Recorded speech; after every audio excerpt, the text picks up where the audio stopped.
नमस्कार, जनवार्तामध्ये आपल्या सर्वांचं स्वागत।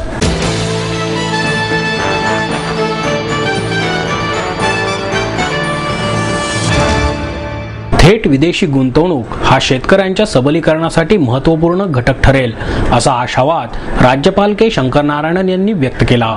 पुणे विद्यापीठाच्या आवारात उभारण्यात आलेल्या महात्मा फुलेंच्या पूर्णाकृती पुतळ्याच्या अनावरण प्रसंगी राज्यपाल उपस्थित होते। मुख्यमंत्री चव्हाण, सार्वजनिक बांधकाम मंत्री छगन भुजबळ, पालकमंत्री सचिन अहिर, नियोजन आयोगाचे माजी सदस्य खासदार डॉक्टर भालचंद्र मुनगेकर, पुणे विद्यापीठाचे कुलगुरू डॉक्टर वासुदेव गाडे यावेळी उपस्थित होते।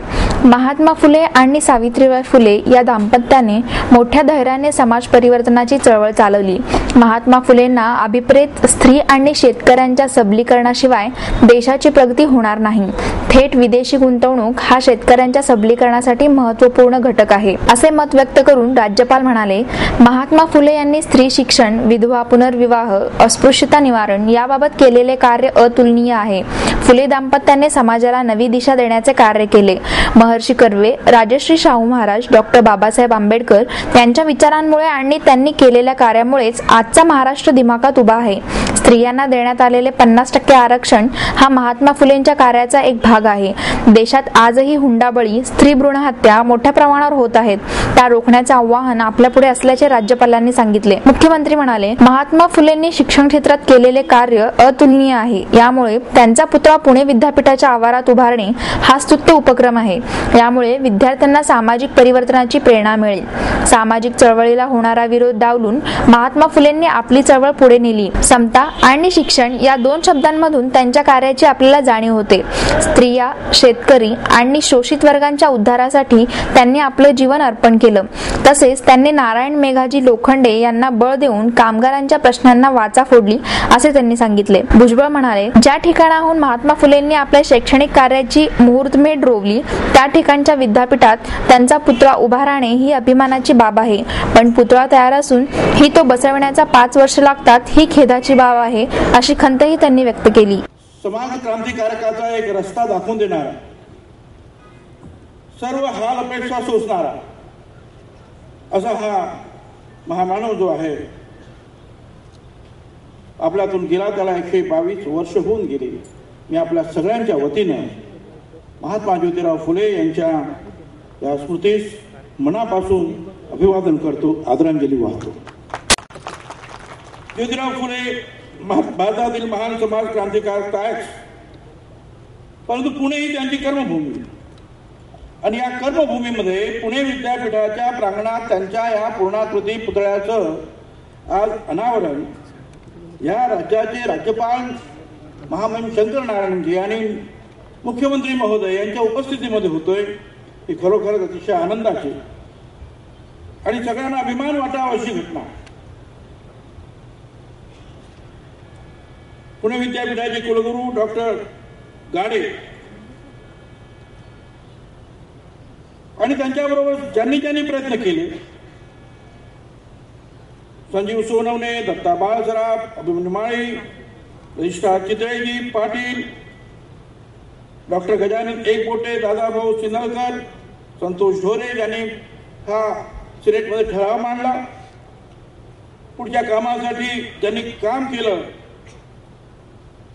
ते सार्वजनिक बांधकाम खात्याचे चीफ इंजिनियर उगले, मळेकर, चव्हाण, भोसले, पाटील आणि अर्थातच गाडे साहेब, या सगळ्यांचं मी अतिशय मनापासून आभार मानतो। एक तर हा पुतळा आपण स्वीकारला त्याबद्दल आभार, आणि दुसरं खरं तर 5 वर्षापासून हा पुतळा तयार होता, परंतु काही ना काहीतरी कारणामुळे जे आहे या पुतळ्याचं अनावरण मात्र होत नव्हतं। आणि पुण्यामध्ये पुतळा महात्मा फुल्यांचा उभा राहताना नेहमीच अशा अडचणी आलेल्या आहेत, भूतकाळामध्ये सुद्धा 36 वर्ष लागलेली आहेत, इथं काही नाही 2-4-5 वर्ष। पण शेवटी जे आहे त्या सगळ्यांच्या प्रयत्नानं आपली इच्छा आज पूर्ण होते आहे, याचा मला खरोखर अतिशय मनापासून आनंद होता। महात्मा ज्योतिराव फुले त्यांनी इतर अनेक गोष्टी बरोबर शिक्षणाची काळ धरली। दलितांना शिकवलं पाहिजे, महिलांना मुलींना शिकवलंच पाहिजे, सगळ्यांनी शिक्षण घेतलं पाहिजे. शिक्षण ही कुणाची मक्तेदारी नाही, सर्व समाजाची, सर्व मनुष्याची, त्यांचा हक्क त्याच्यावर आहे शिक्षणावर. आणि सर्व स्त्री पुरुषांना शिक्षण दिलंच पाहिजे.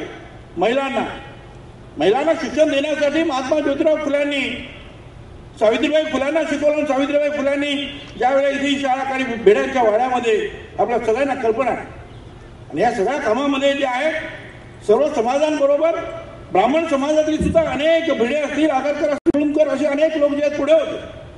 त्या सगळ्यांनी याच पुणे जिल्ह्यामध्ये, पुणे शहरामध्ये, त्यांच्या कर्मभूमीमध्ये या देशातील प्रत्येकाला शिक्षण मिळालं पाहिजे हा जो आग्रह धरला. 5000 वर्ष महिलांना शिक्षणापासून दूर ठेवण्याचं काम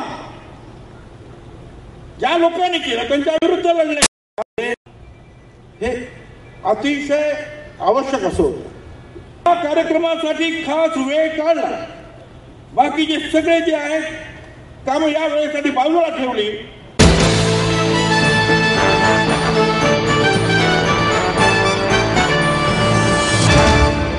खासगी उद्योगांना सैन्य दलाच्या उत्पादन निर्मितीमध्ये सामावून घेतल्यास देशांतर्गत उद्योगांना फायदा होऊ शकतो, असे मत मुख्यमंत्री पृथ्वीराज चव्हाण यांनी व्यक्त केलं. राष्ट्रीय संरक्षण प्रबोधिनीच्या पदवी प्रदान कार्यक्रमात ते बोलत होते. प्रबोधिनीचे command lieutenant general Ashok Singh, vice commander rear admiral आनंद अय्यर, प्राचार्य शुक्ला यावेळी उपस्थित होते. सोहळ्यामध्ये 318 छात्रांना पदवी प्रदान करण्यात आली. भूतानमधील 5 आणि अफगाणिस्तानातील 3 छात्रांचा समावेश होतो. आत्मज कुमार भट, प्रमोद सिंग, भोजपाल शाक्या या तिघांनी विविध विद्याशाखांमध्ये प्रथम क्रमांक मिळवला. यावेळी चव्हाण म्हणाले, देशाच्या प्रगतीमध्ये सैन्य दलाचे योगदान महत्त्वाचे असून त्यामुळे आर्थिक प्रगतीचा मोठा टप्पा गाठण्यात आपल्याला यश मिळाले आहे. देशांतर्गत खासगी कंपन्यांना सैन्य दलासाठी आवश्यक उत्पादने तयार करण्यासाठी परवानगी मिळण्याची गरज असून त्यासंबंधी होणाऱ्या नव्या कायद्यांमध्ये ही तरतूद केली जाण्याची शक्यता आहे. जागतिक आर्थिक मंदीमुळे अनेक देशांतील उत्पादनावर मर्यादा येत आहेत. त्याचा फटका हिंदुस्थानलाही सहन करावा लागत आहे. हिंदुस्थानात सैन्य दलाच्या 50 उत्पादन संस्था आहेत. अशा वेळी खासगी उद्योगांना सैन्य दलाच्या उत्पादन निर्मितीमध्ये सामावून घेतल्यास त्याचा फायदा देशांतर्गत उद्योगांना होऊ शकतो, असेही त्यांनी नमूद केले. यानंतर दिनांक 29 नोव्हेंबर रोजी पासिंग आउट परेडचे आयोजन करण्यात आले होते. NDA मधील विद्यार्थ्यांनी अत्यंत शिस्तबद्धरित्या संचलन करून उपस्थितांना खिळवून ठेवले. तसेच लष्कराच्या विमानांनी चित्तथरारक प्रात्यक्षिके सादर केली. सर्व यशस्वी विद्यार्थ्यांच्या जल्लोषाने वातावरणात उत्साह भरून राहिला होता. या विद्यार्थ्यांच्या उपस्थित असलेल्या पालकांच्या चेहऱ्यावरून आनंद ओसंडून वाहत होता, तर डोळ्यात कौतुक आणि आनंदाश्रू यांचे अनोखे मिश्रण झळकत होते.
नवी पेठेतील विठ्ठल मंदिरात सालाबादाप्रमाणे यंदाही त्रिपुरारी पौर्णिमेनिमित्त अन्नकोट कार्यक्रमाचे आयोजन करण्यात आले होते. विठ्ठल मंदिरात महिनाभर चाललेल्या काकडा समारंभाचा समारोप या अन्नकोटाने करण्यात येतो. या परिसरातील महिला वेगवेगळे पदार्थ करून विठ्ठलाला नैवेद्य दाखवतात. त्यानंतर हे सर्व पदार्थ विठ्ठल भक्तांना प्रसाद म्हणून वाटले जातात. विठ्ठल मंदिर मराठा मंडळाचे अध्यक्ष श्रीकांत पवार यांच्यासह राकेश शिंदे, सुभाष तोंडे, नितीन नवले, पांडुरंग काळे, बाळासाहेब काभूर आणि संजय गाडे यांनी या कार्यक्रमासाठी परिश्रम घेतले.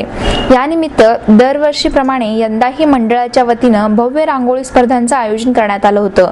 या स्पर्धेला परिसरातील महिलांनी मोठा प्रतिसाद दिला. या स्पर्धेत 60 ते 70 जणांनी सहभाग घेतला. या स्पर्धेत अवंती गोडबोले यांनी प्रथम, शुभांगी डिंबळे यांनी दुसरा आणि दीपाली शेवाळे यांनी तिसरा क्रमांक पटकावला, तर स्नेहा पायगुडे आणि सोनल तांदळे यांनी अनुक्रमे चौथा आणि 5वा क्रमांक पटकावला आहे. स्पर्धेतील विजेत्यांना सामाजिक कार्यकर्ते मधुकर पवार यांच्या हस्ते बक्षिसं देण्यात आली. विठ्ठल मंदिर नवी पेठ मराठा मंडळ ट्रस्ट या संस्थेचा मी विश्वस्त असून माझं नाव नितीन नवले आहे. गेल्या 1 महिन्यापासून या ठिकाणी काकडा आरतीचा महोत्सव अत्यंत भव्य दिव्य प्रमाणामध्ये या नवी पेठ या परिसरामध्ये चालू आहे. रोज सकाळी पांडुरंगाची काकडा आरती या ठिकाणी होत असताना नवी पेठेतील सर्व भगिनी बांधव या ठिकाणी खूप मोठ्या प्रमाणात या ठिकाणी गर्दी करतात. त्याचप्रमाणे आज या काकडा आरतीचा समारोप म्हणून फेब्रुवारी पौर्णिमेनिमित्त या ठिकाणी अन्नकोटाचा कार्यक्रम घेतला गेलेला आहे. आमच्या या नवी पेठेतील परिसरातील सर्व महिला भगिनी आपल्या घरामध्ये वेगवेगळे पदार्थ तयार करतात आणि या ठिकाणी ते आणून ठेवतात. त्याला अन्नकोट असं म्हणतात. आता परंपरेप्रमाणे हळूहळू ही प्रथा जवळजवळ बंद होत चाललेली आहे. खेडेगावाला किंवा आजूबाजूच्या परिसरामध्ये थोड्या प्रमाणात गावठाणामध्ये या प्रथा चालू आहे. परंतु आमच्या नवी पेठेला विठ्ठल मंदिराला जी परंपरा आहे कित्येक वर्षाची शतकोत्तर परंपरा आहे, 136 वर्षाची परंपरा आहे. या परंपरेप्रमाणे या ठिकाणी आम्ही हा महोत्सव अत्यंत जोरात चांगल्या प्रमाणे साजरा करतो आणि येणाऱ्या नवीन पिढीला या अन्नकोटाचं महत्त्व सांगण्यासाठी या शिळा कालाना दुसऱ्या दिवशी या ठिकाणी होतो आणि महाप्रसादाचा कार्यक्रम केला जातो. त्याचप्रमाणे या कार्यक्रमाच्या निमित्तानं नवी पेठेतील लहान मुलांसाठी रांगोळी स्पर्धेचं आयोजन या ठिकाणी केलेलं आहे. त्यामध्ये जवळजवळ 60 ते 70 स्पर्धकांनी भाग घेतलेला आहे. ते सर्वांना बक्षिसं दिली जाणार आहेत आणि त्याच्यामध्ये आमच्या नवी पेठ विठ्ठल मंदिर ट्रस्टचे अध्यक्ष श्रीकांत पवार आणि सर्व विश्वस्त याचं अत्यंत मोलाचं सहकार्य या ठिकाणी लागतं. दत्तात्रय गडबाने, त्याचप्रमाणे बाळू कारभार, सुभाष तोंडे, त्याचप्रमाणे संजय गाडे, डुमके, काळे यांच्या सर्वांचं सहकार्य या ठिकाणी मी काय सर्वांचे नावं घेत नाही. त्या सर्वांच्या सहकार्याने आणि सगळ्या सभासद बंधू आणि भजनी मंडळाच्या सहकार्याने हे कार्यक्रम अत्यंत यशस्वीपणे 1 महिनाभर पार पडला जातो.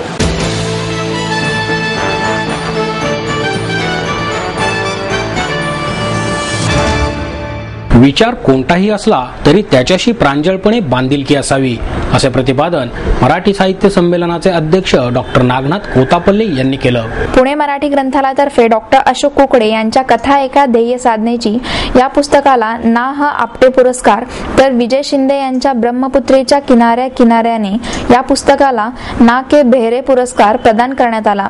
डॉक्टर कोतापल्ले यांच्या हस्ते पुरस्काराचे वितरण झाले. यावेळी ग्रंथालयाचे मोहन दाते, मुकुंदराव अनगळ, हेमंत कुलकर्णी उपस्थित होते. पुणे मराठी ग्रंथालयाच्या कार्याचा गौरव करून डॉक्टर कोतापल्ले म्हणाले, विचार कोणताही असो त्याच्याशी प्रांजळपणे बांधिलकी असावी. सध्या हीच बांधिलकी दिसत नसल्याचे समाजात मोठे प्रश्न निर्माण झाले आहेत. ग्रंथालय वाढली तरच देशाचा विकास होणार आहे. ग्रंथालयच आपली संस्कृती, सामाजिक जीवनाची उन्नती करतात. मराठवाडा विभागात डॉक्टर कुकडे यांनी रुग्णालय उभारण्याचे काम केले. अशी ध्येयवादी वृत्ती समाजातून कमी होत आहे का याचा शोध घेण्याची वेळ आली आहे. शिंदे यांनी लिहिलेल्या पुस्तकाचा संदर्भ डॉक्टर कोतापल्ले यांनी दिला. शिंदे यांनी लिहिलेल्या पुस्तकाला वेगवेगळ्या अर्थाने महत्त्व आहे. आसाम आणि येथील 7 राज्य भारताचे वैभव आहे. हा भाग म्हणजे स्वर्गच आहे, पण हे वैभव कमालीचे अस्वस्थ आहे असा हा विषय समजून घेतला पाहिजे.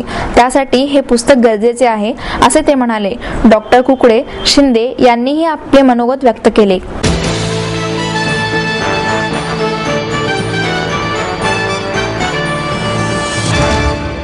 त्रिपुरारी पौर्णिमेनिमित्त दीपोत्सवाचे आयोजन करून ढोल ताशाच्या गजरात त्रिपुरासुराचे दहन करण्यात आले. हजारो पंट्यांचा लखलखता प्रकाश, भव्य रांगोळी, ओम नमः शिवायचा, ढोल ताशांचा गजर आणि त्रिपुर सुराचे दहन यामुळे शहर परिसरात नवचैतन्याचे वातावरण पसरले होते.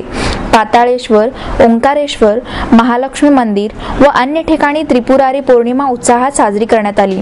यावेळी विविध संघटना, संस्था, ट्रस्ट, गणपती मंडळे व मंदिरे यांच्या वतीने मोठ्या उत्साहात दीपोत्सव साजरा करण्यात आला, तर काही ठिकाणी भव्य रांगोळ्याही काढण्यात आल्या होत्या. ओंकारेश्वर देवस्थान ट्रस्टच्या वतीने त्रिपुरी पौर्णिमेनिमित्त त्रिपुरासुराच्या दहनाचा भव्य कार्यक्रमाचे आयोजन करण्यात आले होते. यावेळी रत्नाकर शेळके व समूह त्यांनी तांडव नृत्य सादर केले. प्रत्यक्षात आख्यायिकामध्ये सांगितल्याप्रमाणे शिवशंकराच्या रूपात संध्याकाळी 7:45 वाजता धनुष्यबाणाने त्रिपुरासुराचा वध केला.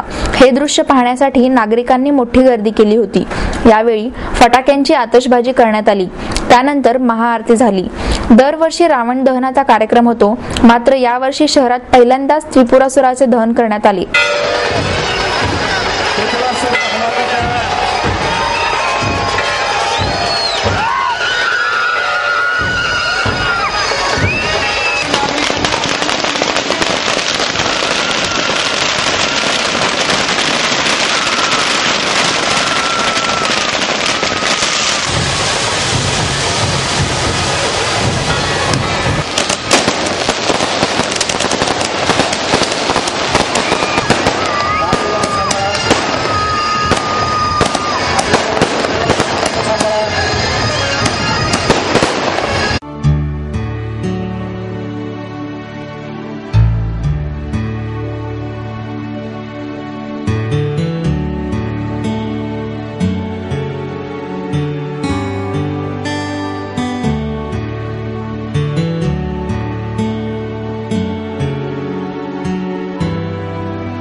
सर्वांच्या हाताला फक्त घेण्याची आणि दुसऱ्यांचे ओरबाडण्याची सवय लागली आहे, असे परखड बोल शिवशाहीर बाबासाहेब पुरंदरे यांनी सुनावले. सामाजिक क्षेत्रातील योगदानाबद्दल पुष्पलता रानडे ट्रस्टतर्फे हरमाला गुप्ता आणि डॉक्टर नंदिनी भोजराज यांना शिवशाहीर बाबासाहेब पुरंदरे यांच्या हस्ते पुष्पलता रानडे पुरस्कार प्रदान करण्यात आला. सिम्बॉसिसचे संस्थापक डॉक्टर श्याम ब मुजुमदार, ज्येष्ठ संस्कृत अभ्यासक पंडित वसंतराव गाडगीळ, ज्येष्ठ उद्योजक दाजीकाका गाडगीळ, ट्रस्टचे विश्वस्त सुरेश रानडे यावेळी उपस्थित होते. बाबासाहेब पुरंदरे म्हणाले, दिवसोंदिवस अधिकाधिक आत्मकेंद्री आणि व्यवहारी होत असलेल्या युगात इतरांसाठी काही करण्याची भावना नष्ट होत आहे.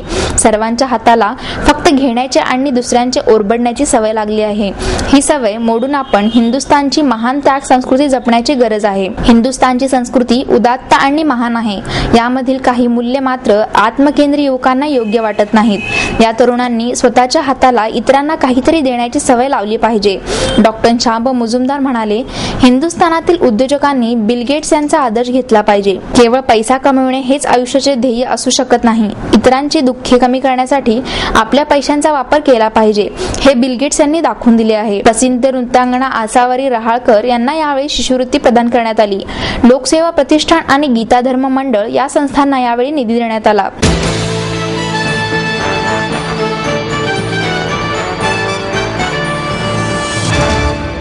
नेमबाजपटू तेजस्विनी मुळे आणि जागृती चंदनकेरे यांना JVS कंपनीने आर्थिक पाठिंबा जाहीर केला आहे. JVS कॉमाटास्को कंपनीच्या वतीने नेमबाजूपटू तेजस्विनी मुळे व जागृती चंदनकेरे यांना ऑलिम्पिक 2016च्या तयारीसाठी आर्थिक पाठबळ देण्यात येईल अशी घोषणा JVSच्या अलका एरा, शूटिंग विभागाचे प्रमुख मनीष मेहता, आशिष देसाई व अरविंद पाटोळे यांनी पत्रकार परिषदेत केली. तसेच लक्ष संस्थेतर्फे त्यांना पाठिंबा देण्यात येणार आहे. जागृती ही लातूर जिल्ह्यातील पाणगावची रहिवासी असून सध्या कला शाखेच्या 3ऱ्या वर्गात मॉडर्न कॉलेजमध्ये शिक्षण घेत आहे. ती 8वीत असतानाच NCC मध्ये दाखल झाली होती. तेथूनच तिला नेमबाजीची आवड लागली. त्यानंतर ती सन 2008 मध्ये क्रीडा प्रबोधिनीमध्ये नेमबाजीच्या प्रशिक्षणासाठी दाखल झाली. या ठिकाणी प्रशिक्षण घेत असताना आतापर्यंत ती जर्मनीमध्ये जून 2012 मध्ये झालेल्या आंतरराष्ट्रीय स्पर्धेमध्ये सहभागी झाली होती.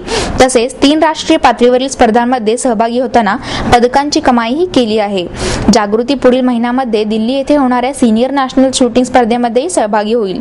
तर तेजस्विनी ही मूळची औरंगाबादची रहिवासी असून सध्या क्रीडा प्रबोधिनीमध्ये प्रशिक्षण घेत आहे. तिने अनेक राष्ट्रीय पातळीवरील स्पर्धांमध्ये सहभागी होताना पदकांची कमाई केली आहे. तेजस्विनी पुढील महिन्यामध्ये चीन येथे होणारे एशियन एअर गन चॅम्पियनशिप स्पर्धेत सहभागी होणार आहे. या दोघांनाही नेमबाजपटू अंजली भागवत ही मार्गदर्शन करीत आहे. अलका एरा म्हणाल्या, खेळाच्या माध्यमातून पुढे येऊन देशाचे नाव उज्ज्वल करणाऱ्यांना आमची संस्था नेहमीच प्रोत्साहन देईल. तेजस्विनी व जागृती यांचा खेळ व खेळाबाबतची तळमळ पाहिली आहे. त्यांना प्रशिक्षण, त्यासाठी लागणाऱ्या सोयी सुविधा तसेच इतर आर्थिक बाबींचा विचार संस्था करणार असून हे सहकार्य फक्त एका वर्षासाठी नसून पुढील अनेक वर्षांसाठी करण्यात येईल. या दोघांनीही ऑलिम्पिक स्पर्धेतून देशाला पदक मिळवून द्यावे अशी अपेक्षाही त्यांनी यावेळी व्यक्त केली.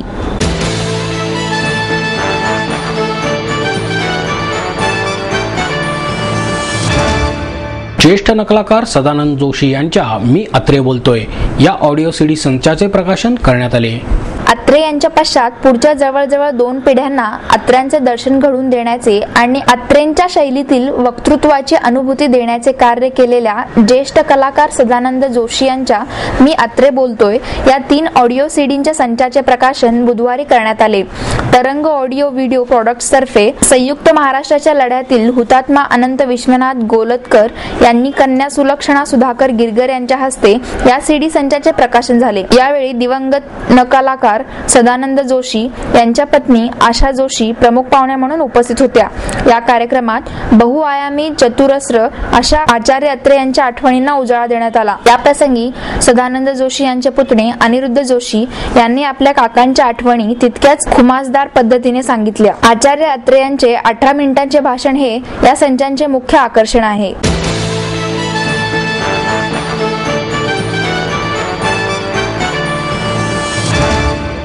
स्त्री अत्याचार विरोधी पंधरवड्यानिमित्त स्त्री मुक्ती आंदोलन संपर्क समितीच्या वतीने विविध उपक्रम राबवण्यात येणार आहेत.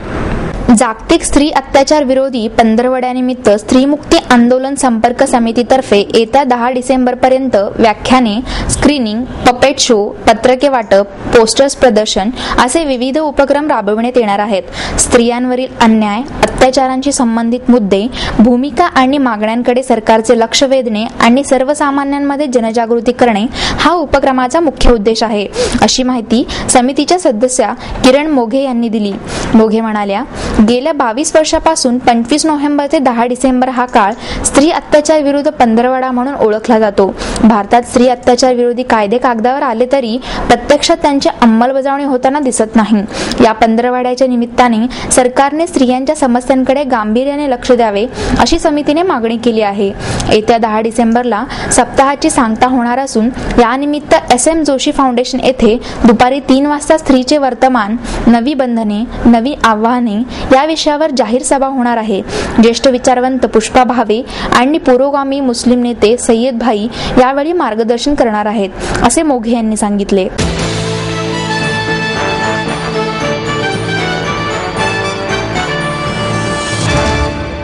आणि याबरोबरच हे बातमीपत्र संपलं. पुन्हा भेटूया उद्या याच वेळी. नमस्कार.